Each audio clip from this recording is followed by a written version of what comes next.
Assalamualaikum warahmatullahi wabarakatuh. Waalaikumsalam warahmatullahi wabarakatuh. Selamat siang dan salam sejahtera buat kita semuanya. Apa kabar Bu Eli, Bu Sarmaida? Alhamdulillah. Masih tetap semangat kan sampai siang ini? Oke, 2 hari lagi insya Allah selesai IHT kita.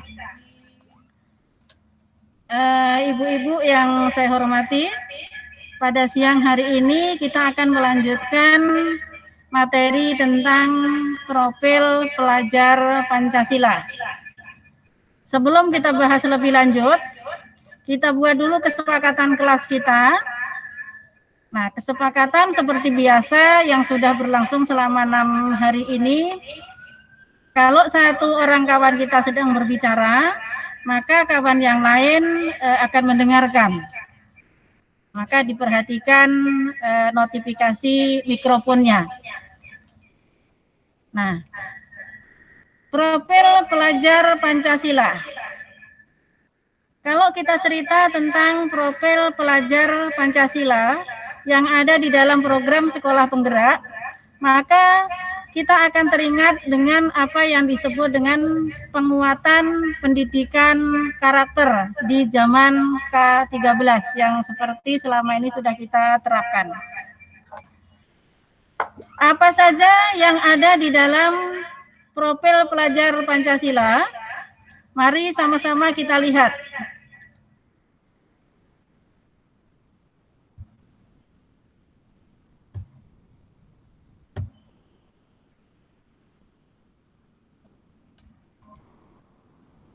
Nah, mari kita perhatikan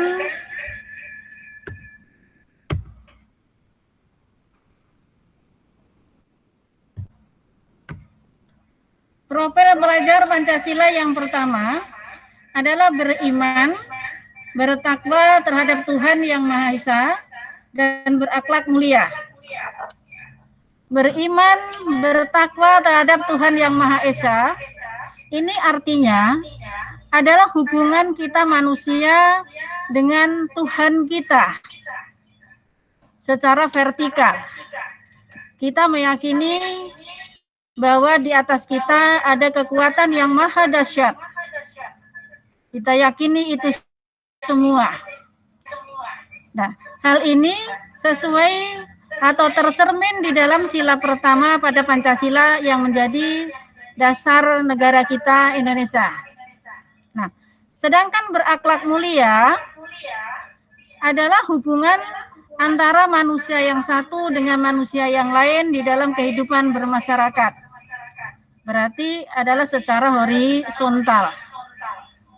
Nah, Bapak, Ibu-ibu yang saya hormati, sebagai manusia, kita bukan hanya menjalin hubungan atau baik di mata Tuhan, tetapi juga kita harus menjalin hubungan baik dengan manusia-manusia yang lain. Bagaimana caranya? Ya, di antaranya kita harus menjalin atau menampakkan sikap toleransi. Yang kedua adalah berkebinekaan global. Global yang dimaksud di sini adalah secara menyeluruh. Kita sebagai manusia Indonesia atau sebagai masyarakat Indonesia sadar bahwa di negara kita itu ada beragam-ragam. Makanya masyarakat kita lebih mengedepankan masyarakat multikultural. Dari segi suku saja, mulai dari Sabang sampai Merauke ada beratus-ratus suku bangsa. Dari segi agama seperti itu. Ada banyak agama yang diakui di negara kita. Begitu juga dipandang dari aspek-aspek yang lain. Nah, berkebinekaan global di sini, kita harus menyadari atau kita harus memiliki jiwa, bukan hanya global artinya menyeluruh, tetapi kita tidak boleh mengesampingkan apa yang sudah kita miliki oleh di negara kita. Kita udah banyak punya budaya tadi. Berbanggalah kita dengan budaya-budaya kita yang beraneka ragam itu tadi. Meskipun kita juga tetap tidak meninggalkan atau melupakan bahwa di luar negara kita ada budaya-budaya lain yang mau atau tidak pasti akan bersinggungan dengan kita. Itulah konsep dengan globalisasi. Yang ketiga, yaitu bernalar kritis. Apa itu yang dimaksud dengan bernalar kritis? Bernalar kritis itu artinya kita mampu membedakan mana yang baik, mana yang buruk, mana yang benar, mana yang salah. Sekarang ini perkembangan medsos sangat luar biasa. Begitu banyak informasi yang bisa kita terima.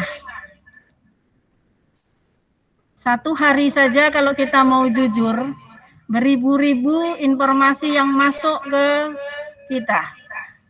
Melalui WA, melalui Instagram, ataupun yang lainnya.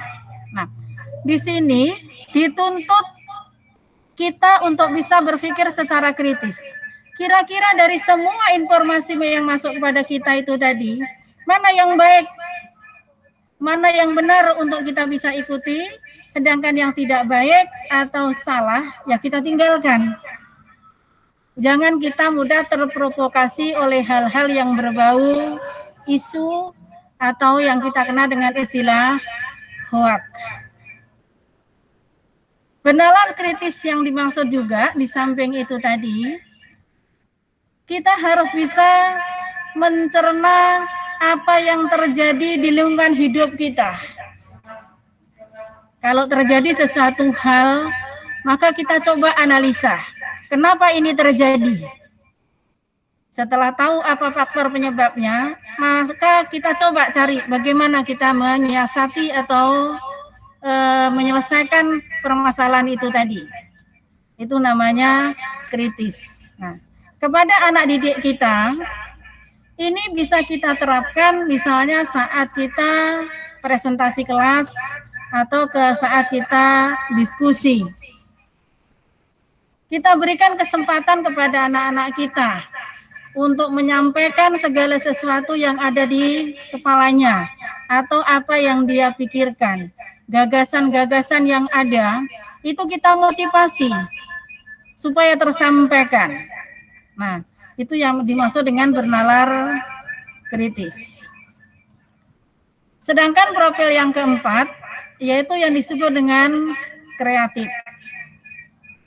Sikap kreatif ini harus kita tumbuhkan ibu-ibu semua. Kita tumbuhkan pada para peserta didik kita. Bagaimana caranya supaya anak-anak kita itu kreatif? Jangan sukanya mengeluh saja. Ada tugas dari Bapak Ibu gurunya, sedikit saja masalah, sudah ngeluh. Di rumah ada masalah, sudah ngeluh, harinya jadi malas ke sekolah. Maka kita kembangkan sikap kreatif ini tadi. Nah, di samping itu, yang dimaksud dengan kreativitas, itu agar kita bisa memodifikasi apa yang sudah ada atau apa yang sudah kita miliki. Dari sesuatu yang awalnya sederhana menjadi sesuatu hal yang kompleks.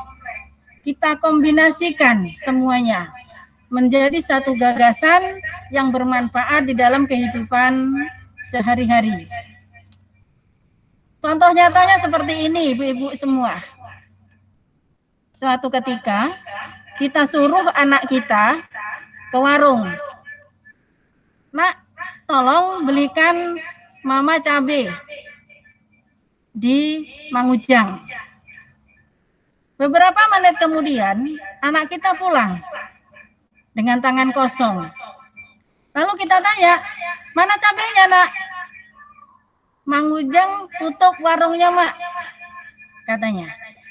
Kreatifkah anak ini tadi? Tentu saja tidak. Kalau dia kreatif, Seandainya di warung Mang Ujang itu tutup, maka dia akan berpindah ke warung yang lain. Yang terpenting dia pulang bawa cabai. Nah, ini contoh nyata, contoh kecil yang terjadi di kehidupan sehari-hari. Lanjut profil yang kelima, yaitu mandiri. Mandiri. Apa itu coba kalau menurut Bu Eli? Konsep mandiri itu seperti apa, Bu Eli?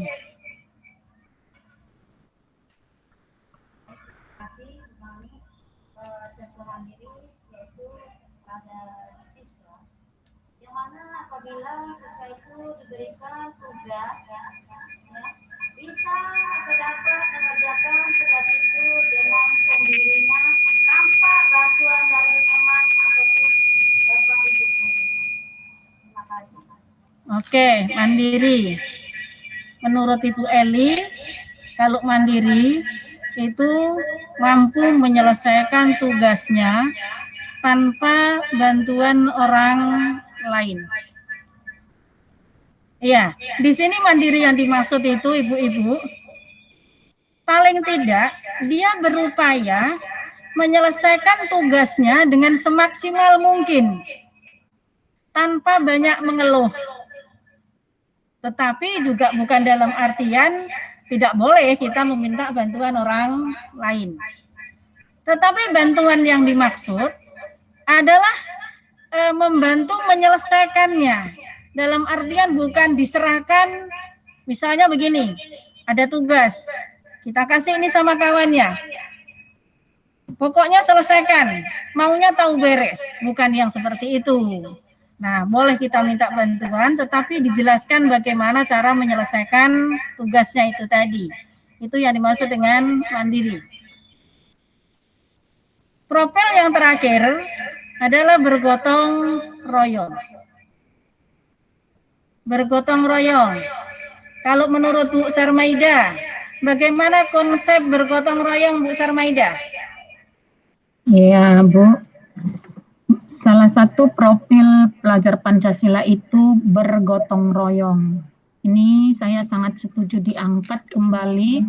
Karena apa? Sifat gotong royong itu sebenarnya sudah dimiliki bangsa kita dari semula. Ya.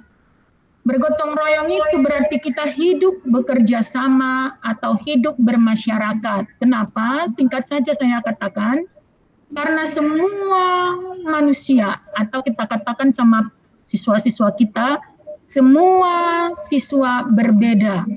Berbeda apanya? Kompetensinya berbeda. Ada seperti saya, kelemahan saya, berarti ada kelebihan orang lain. Kelebihan yang saya miliki mungkin menjadi kelemahan orang lain. Itu jadi saling menutupi. Kita saling hidup bergotong royong. Seperti itu, Bu. Oke, terima kasih Bu Sarmaida. Sangat bagus dan luar biasa. Iya, betul. Konsep gotong royong yang dimaksud adalah kita menyadari bahwa setiap orang itu punya kelemahan sekaligus juga punya kelebihan. Apa yang menjadi kelebihan pada diri kita belum tentu dimiliki oleh orang lain. Sebaliknya juga, di samping punya kelebihan, kita punya kelemahan yang mungkin juga dimiliki oleh kawan kita. Maka bergotong royong itu tujuannya adalah untuk saling melengkapi.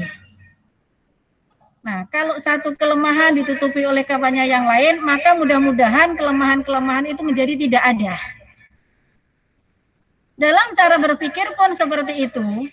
Kalau kita berpikir sendiri, pasti hasilnya berbeda apabila yang memikirkan itu banyak orang.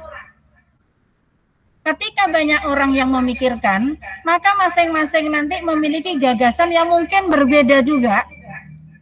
Yang mana antara satu gagasan dengan gagasan yang lain itu kita padukan, sehingga lahirlah satu gagasan besar yang hasilnya juga mudah-mudahan akan menjadi lebih besar. Nah, jadi ibu-ibu semua, kalau di zaman kita dulu masih anak-anak, zaman kita sekolah, mulai dari SMP, SMA, bahkan mungkin sampai di perguruan tinggi, kita akan dipandang hebat kalau kita itu mampu menyelesaikan pekerjaan sendirian. Semuanya dihandle sendiri. Luar biasa dulu. Tapi kalau sekarang ibu-ibu, sekarang ini yang dibutuhkan adalah sosok manusia yang justru mampu bekerja sama di dalam satu tim yang disebut dengan teamwork. Itulah yang sekarang ini dibutuhkan. Karena ketika kita bergabung dengan orang lain, maka mudah-mudahan hasilnya juga menjadi lebih baik.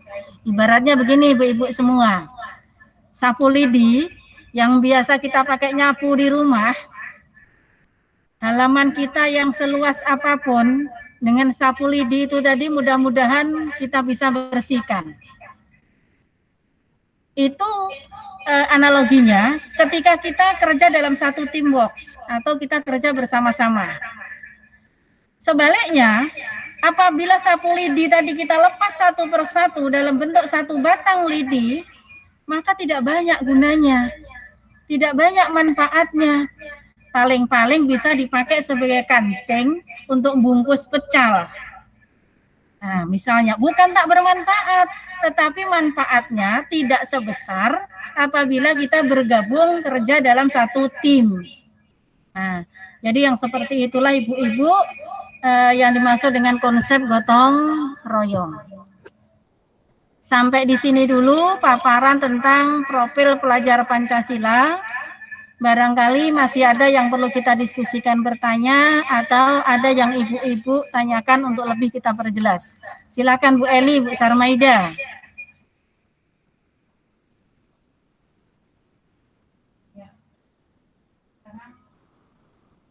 Ini bertanya atau katakanlah usul yang Mbak Saran gitu. Dengan belajar merdeka sekarang, profil Pancasila, nih, bagaimana kita mau menerapkan ini sebagai seorang guru gitu loh Bu? Apakah kita dalam semua perangkat pembelajaran itu akan kita buat Pancasila sesuai dengan sila, sesuai dengan sila kedua, butir kedua. Bagaimana perangkat ajar kita nanti? Apakah kita tulisin semua, Bu? Nah, itu Bu. Oke, terima kasih Bu Sarmaida tanggapannya. Jadi bagus sekali Ibu-ibu. Jadi tugas kita yang terpenting sebagai seorang pendidik itu ibaratnya kita seorang petani, yang pertama kita perlu cangkul. Cangkul itulah yang disebut dengan perangkat ajar atau modul ajar sekarang ini. Nah, pertanyaan Ibu Sarmaida tadi bagus sekali, bagaimana kita menuangkan profil Pancasila itu ke dalam modul ajar yang berikutnya tentu saja akan kita terapkan di dalam kelas. Ibu-ibu, tadi ada 6 profil pelajar Pancasila. Maka kita identifikasi dulu. Dalam satu tujuan pembelajaran, itu bukan berarti dipaksakan harus mengandung 6 profil pelajar Pancasila, tidak. Ya kita lihat saja dulu, misalnya di materi yang pertama atau tujuan pembelajaran yang pertama, kira-kira yang cocok untuk kita tanamkan kepada para peserta didik itu profil yang mana? Bisa 1, 2, atau 3, atau bahkan mungkin bisa juga 6-6-nya ada di sana. Tetapi kita harus yakin dari 6 profil itu tadi, 1 atau 2 pasti ada yang bisa kita tanamkan di setiap tujuan pembelajaran dan pada semua mata pelajaran. Nah, kalau sudah tertuang di dalam modul ajar, berikutnya kita tinggal menerapkannya di dalam kelas, yang tentunya sebelum kita menuntut peserta didik kita, ya kita awali dari diri kita sendiri. Nah, jangan pula kita berminta peserta didik kita berpikir kritis kalau kita sendiri nggak mampu berpikir secara kritis. Nah, barangkali itu Bu Sarmaida yang bisa saya berikan sebagai tanggapan. Masih ada lagi Ibu-ibu? Kalau tidak ada lagi hal yang perlu kita bahas bersama, berarti sudah kita cukupkan sampai di sini. Kita ketemu pada sesi yang berikutnya dengan materi yang lain. Saya sudahi, wabillahi taufiq wal hidayah. Assalamualaikum warahmatullahi wabarakatuh. Selamat siang.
Lanjut.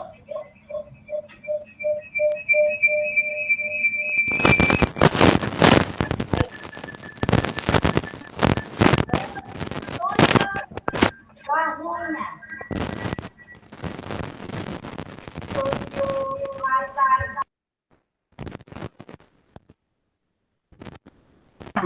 Yeay. Surat undangan.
pemahaman dan makna.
Saya tadi mendengar apa yang sudah Ibu sampaikan mengenai modul ajar. Saya hanya sedikit menanggapi modul ajar ini bagi saya yang mau masuk di program paradigma pembelajaran baru ini, sedikit mau menanyakan, apakah modul ajar ini berupa seperti buku itu, gitu loh, Bu? Tadi ada daftar pustaka, sampai ke daftar pustaka apakah harus kita cantumkan, begitu, Ibu Eli?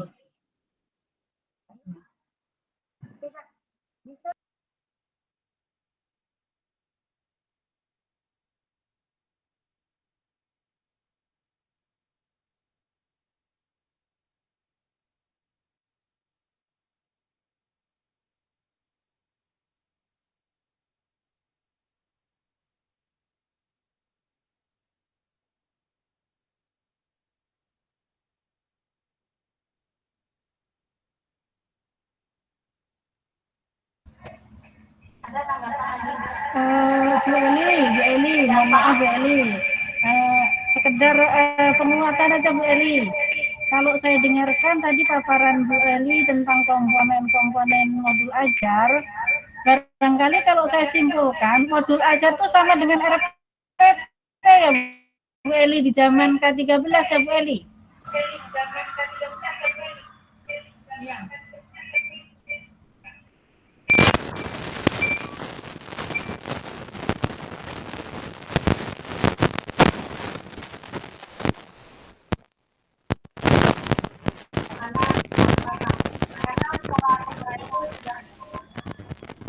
Tidak harus membuat modul yang baru, banyak dengan mengerjakan modul-modul.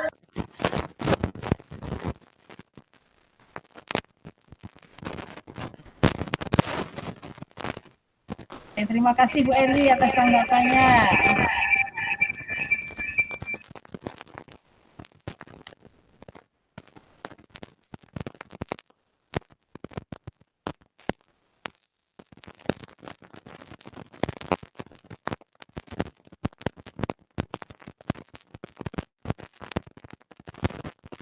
Selamat siang. Assalamualaikum warahmatullahi wabarakatuh. Waalaikumsalam warahmatullahi wabarakatuh.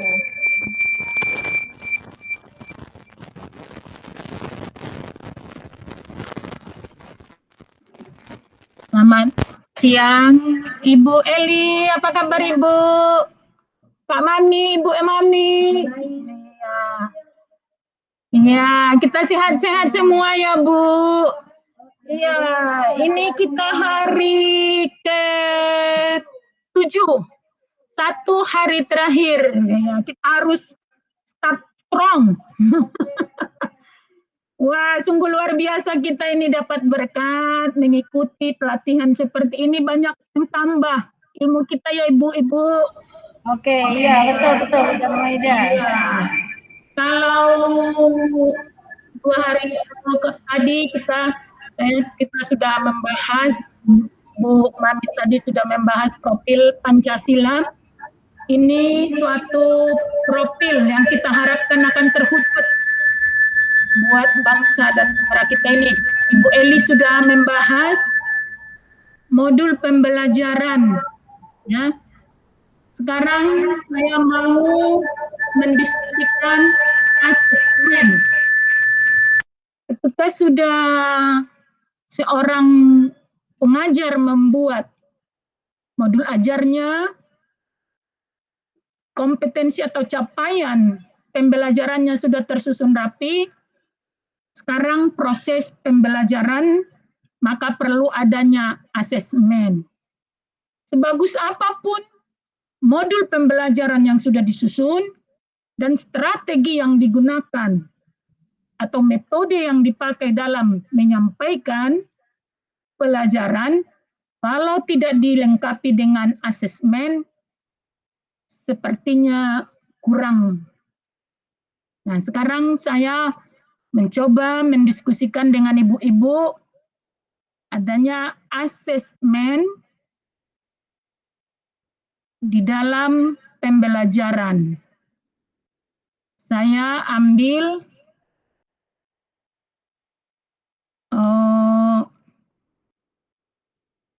asesmen prinsip-prinsip asesmen yang mau kita bahas. Bentar ya Ibu. Duh, kok nggak masuk ini Mbak?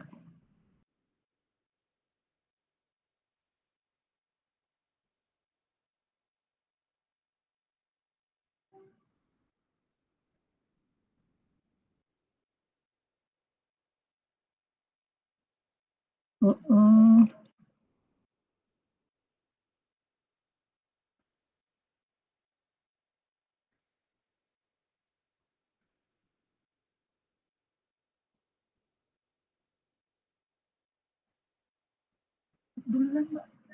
Nggak ada. Mana ini apanya?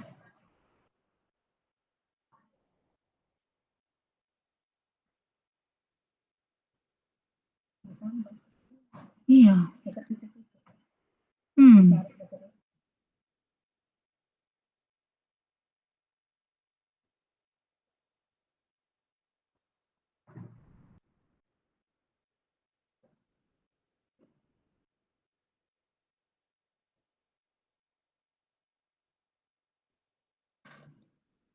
Oh. Aduh.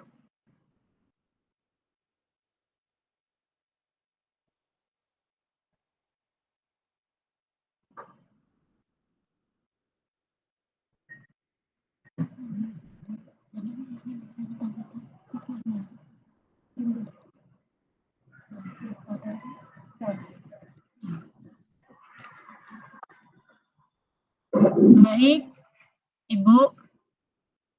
Di sini kita akan berdiskusikan dengan prinsip asesmen. Bagaimana kita membuat sebuah atau suatu asesmen? Kita lihat dulu prinsip-prinsip membuat asesmen. Yang pertama prinsipnya bahwa asesmen merupakan bagian terpadu dari proses pembelajaran, memfasilitasi pembelajaran, menyediakan informasi sebagai umpan balik untuk guru, peserta didik, dan orang tua. Ini prinsip asesmen yang pertama. Apa artinya di sana? Dalam prinsip yang pertama ini, kita seorang pendidik atau guru seharusnya dapat merancang pembelajaran berdasarkan hasil asesmen. Asesmen yang dikembangkan sejak awal perencanaan pembelajaran sehingga kegiatan asesmen terintegrasi dan berkaitan erat dengan pembelajaran. Ya. Jadi asesmen itu sudah ada saat pembelajaran sudah kita buat.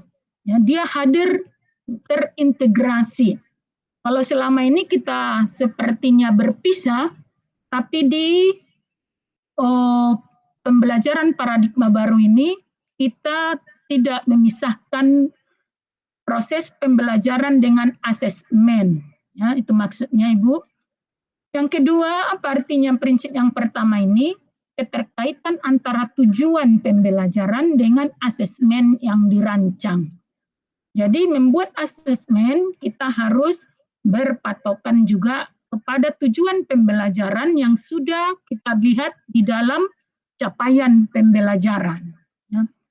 Prinsip yang kedua, asesmen perlu dirancang dan dilakukan sesuai dengan tujuan. Ya. Jangan tujuannya A, asesmennya B. Jadi tidak ketemu.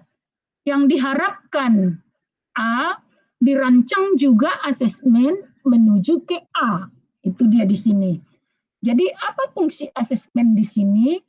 Asesmen itu bukan menjadi titik yang mematikan bagi seorang siswa, ya. Jadi seharusnya asesmen itu di sini mendorong proses belajar menjadi bagian dari pembelajaran. Terus mengembangkan kemampuan metakognitif dan refleksi. Ini seperti kita kembali lagi ke KTSP, asesmen formatif. Ya. Yang kedua, dalam menilai hasil belajar dan mengambil keputusan di akhir suatu tahapan, itu kita katakan dengan asesmen sumatif. Jadi di sini ada 3 asesmen ya Ibu. Yang ketiga ada asesmen diagnosis, menentukan kebutuhan belajar dan membentuk program pembelajaran individual peserta didik. Ini prinsip yang kedua. Apa prinsip asesmen yang ketiga? Di sini kita lihat asesmen dirancang secara adil, valid, dan dapat dipercaya. Memberikan informasi yang kaya bagi guru, peserta didik, dan orang tua mengenai kemajuan dan pencapaian pembelajaran, serta keputusan tentang langkah selanjutnya. Di prinsip yang ketiga ini kita lihat asesmen yang berkeadilan, berarti penilaian tidak menguntungkan atau merugikan peserta didik. Ya.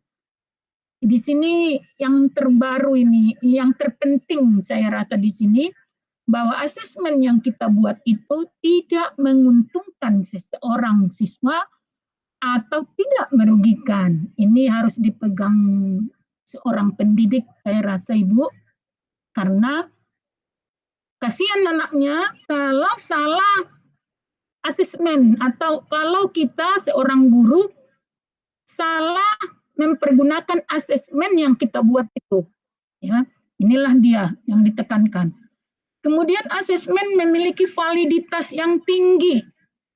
Kita yang membuat asesmen itu menjadi valid. Ya, artinya valid buat anak didik kita.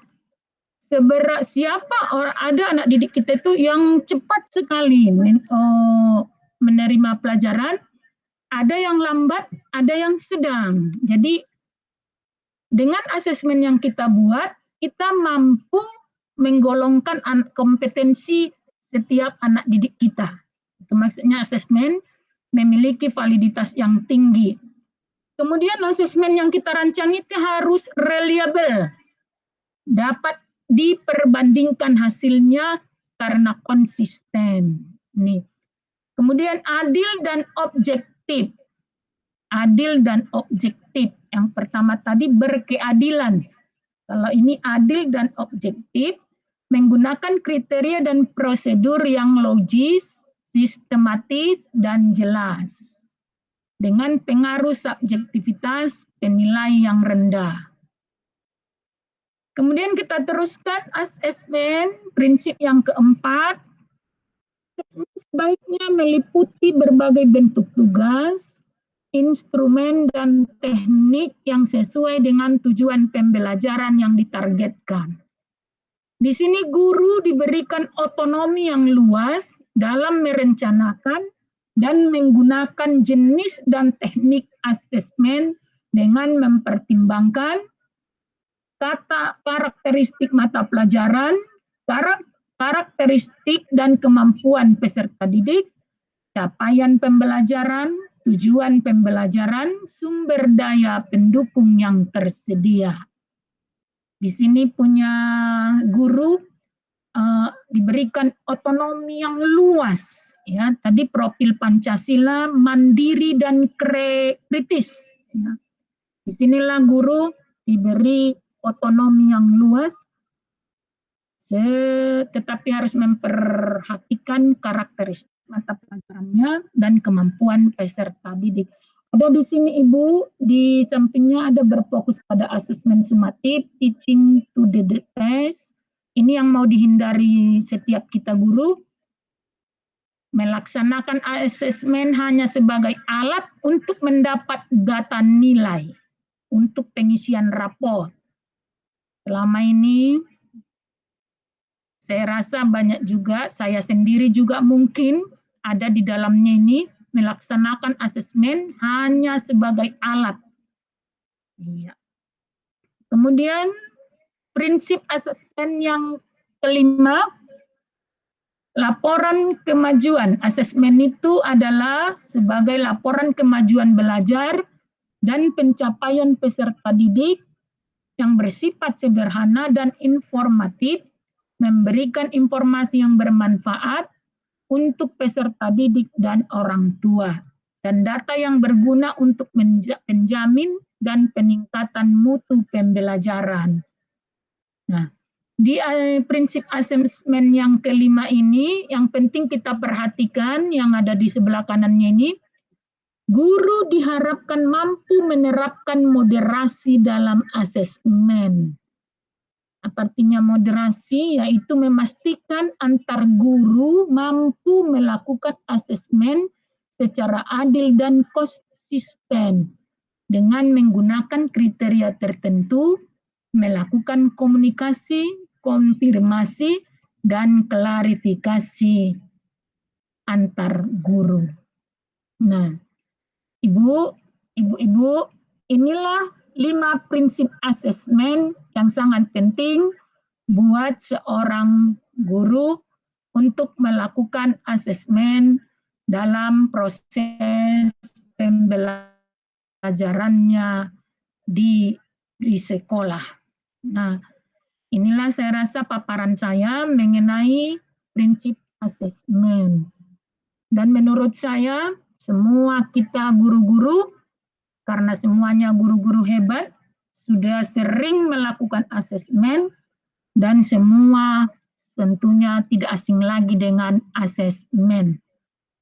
Cuman perlu lagi inovasinya, kreasinya dikembangkan untuk semangat baru dalam paradigma pembelajaran baru ini. Sekian dan terima kasih.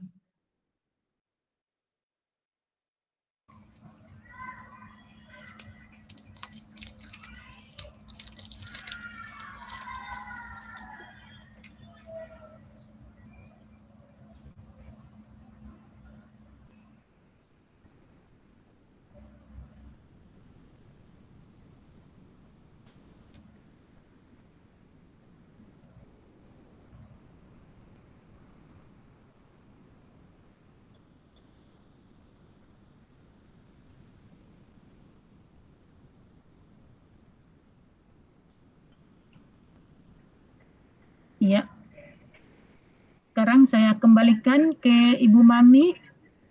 Bagaimana diskusi kita ini, Ibu Eli? Ya. Jadi setelah kita bertiga menyampaikan materi sesuai dengan pilihan kata, berarti kita tutuplah pertemuan kita ini, Bu Sarmaida, Bu Eli. Inilah yang bisa kita hasilkan pada hari ini sebagai tugas, salah satu tugas yang diberikan oleh para narasumber kita di dalam kegiatan IHT PSP, yaitu program sekolah penggerak. Yang kita yakini sedikit atau banyak pasti akan membawa manfaat yang sangat luar biasa buat kita semua. Kita tutup kegiatan ini. Wabillahi taufiq wal hidayah. Assalamualaikum warahmatullahi wabarakatuh. Selamat sore. Kita ketemu esok hari dalam suasana yang insya Allah lebih ceria dan lebih semangat lagi. Terima kasih. Terima kasih.